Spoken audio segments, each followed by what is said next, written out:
2 years after the hit-and-run death of a 13-year-old boy, the driver who left the scene is sentenced.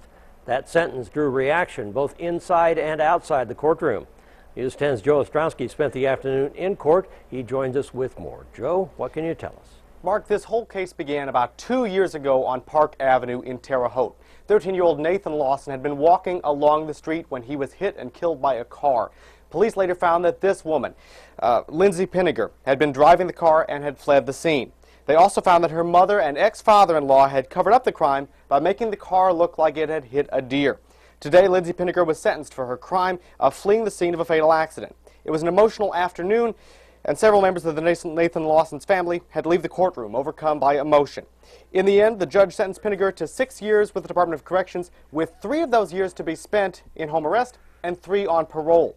She's also been ordered to spend 1,000 hours of community service.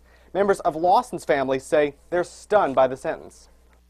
Do I feel like it's over? I don't ever feel like it'll be over, because she gets to live every day of her life, and my son lives in a box in the ground.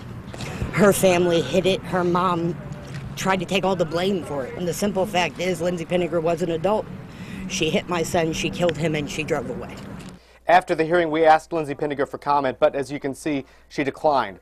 The judge in the case also had some harsh words for Pinegar before sentencing and said that if he could judge her as a father and not a judge, she'd get the full 8 years in prison.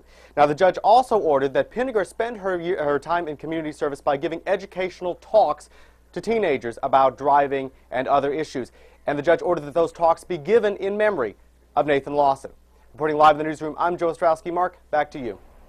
Thank you, Joe. Some